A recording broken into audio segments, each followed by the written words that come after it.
Hello, my name is Caitlin and I am the owner of Colorguard Creative. If you follow us on social media, you know that I am a color guard director in Dallas, Texas.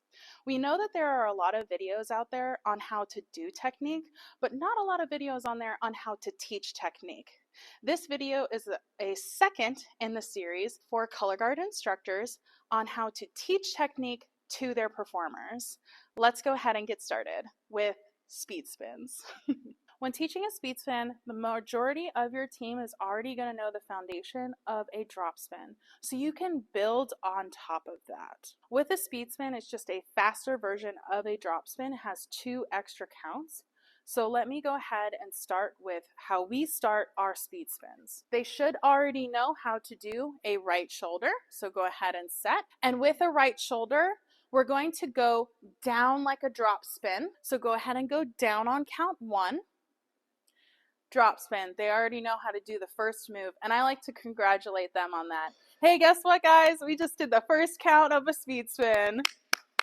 Okay, so get them excited about learning something new. Now, with a speed spin, because it's a faster version of a drop spin, instead of going up, I like to tell them, instead of going up, we go to flat. We do a little extra rotation instead of going up.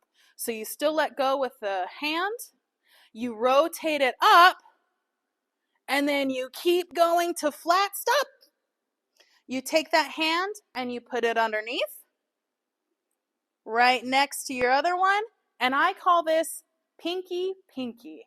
And the reason why is because when they are grabbing that pole, their pinkies are together and the flag is flat. Now, the next point when we do the speed spin is we let go.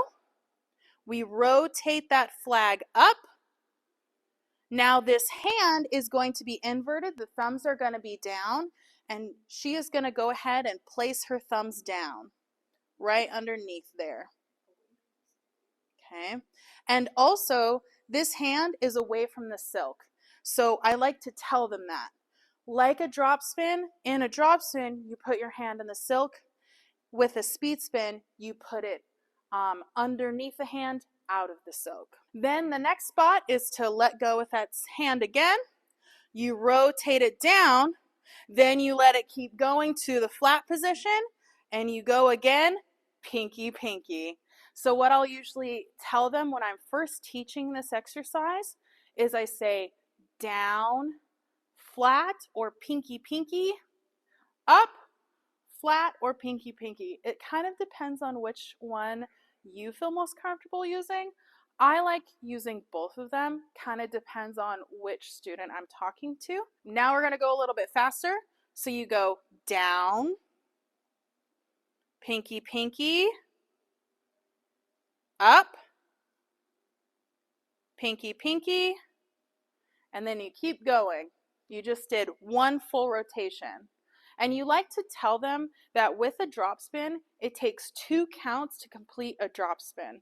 With a speed spin, it takes 4 counts to complete a drop spin. I like to kind of tell them that so they can think about, the difference between the two, because some students like to compare them on what is different and what is the same so they can separate and also learn from them. Now, when we start doing this as a group and we do it all together, I usually start out really slow. Sometimes I'll also do it with them because I just like to do that sometimes, especially when we're first learning. I'll usually have one captain say down, flat, up, flat, and then the rest of the color guard counts the actual numbers. Now with a speed spin, you want to keep in mind that you have to do sets of 20 together to be able to finish the drop spin. The reason why is just because of how the hand places, either flat on that side or flat on that side.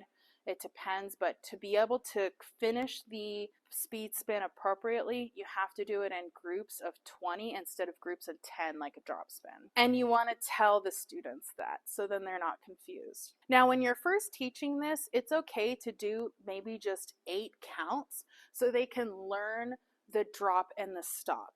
The drop and the stop is the same as a drop spin. So you want to keep that in mind and kind of remind them of that because then they already know how to do that action. So let's do this together. We're going to go ahead and do 8 counts of speed spins. So go ahead and set. So we're going to go ahead and do 8 counts of a speed spin, and then we're going to show the student how to do the drop stop. 5, 6, 7, 8. 1, 2, 3, 4, 5, 6, 7, 8. So then they stop here. You're going to tell them to go into a regular drop spin. So go into the down, down, and then you let go. You bring it up to right or left shoulder, and then you have ended. And now we're ready to do the other side. So they already kind of know how to do it.